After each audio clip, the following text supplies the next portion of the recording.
urashobora gufata ukatangwa kugira des enquêtes y'ibimwe mwadusabye kuidentifia zose mukadu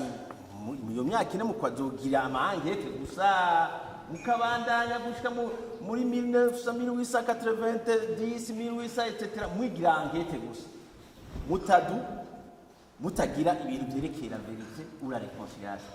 murashaka kubikora kandi muza muri ko murakora akazi kanyu mugabo nimwibagire uko mutegeza kureconcilia iyi generation mutubiza kureconcilia kunywanisha iyi generation twe turi ngaha twe dufise ibikomere nuze president akashaka ati jewe data bamuhambye aha nta mu mugazo je nababwira ko jewe data bavuga yuko batubwiye ko babahambye 2002 hajya hubatswe kote none izo ntwaro zadesize aho bubaka kotebu ya kera est-ce que c'était gratuit ntiyarimo kunyegeza ahari de force commune ico ndakivuze c'était pas l'objet de mon intervention mugabo kukiraba neza kubera banavuze ati irega no kuraba uruhara rw'amareta n'ibindi byose nukuvuga rero ko muri mission mwe mufise hariho reconcilier kureconcilier bapfuye kera dans les années au temps ya barumariza y'ababirigi n'abandi baripfiriye ni muri reconcilier twebwe arico gituma rero kugira ngo twe mu tureconcilier je no propose comme méthodologie nuko mwigabura mu migwi hakagira banketa n'abaca barondera la vérité kujya byanditse nyine muri iyi ntuze ati muri iri tegeko ati enquête établir la vérité hariya mwebwe iki tweke twicaritse ngaha kigaruka muri point E les enquêtes visent notamment muri point 1 identifier et cartographie inyuma ni mission muri mukaze mugabo ni inyuma ariko gituma rero kuri méthodologie twe twosaba yuko mwogenda de manière simultanée mwanketa muclarifia mwanketa muclarifia comme ça il y aura une bonne gestion du temps hariho ibintu byerekeye ibyo ntuze byo kwereka kuri ngo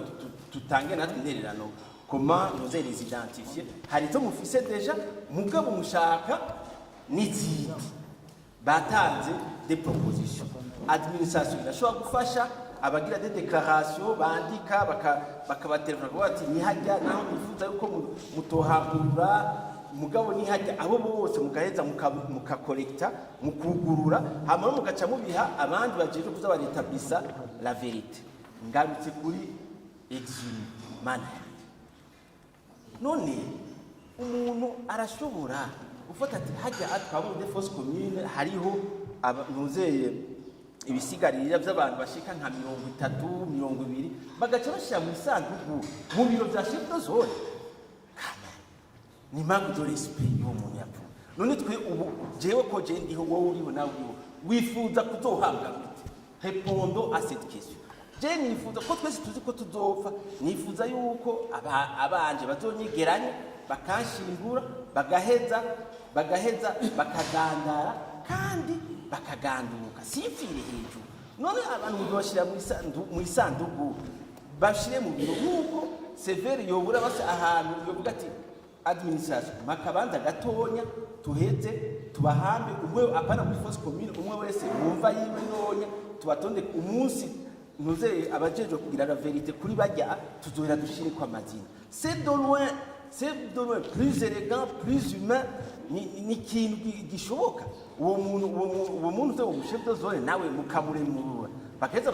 bakabahamba ahantu ico kintu ntuze cyo kwezima cyo kubika ngira ngo ni muri gestion tuzokigaruka ko ejo mugabo ni très important.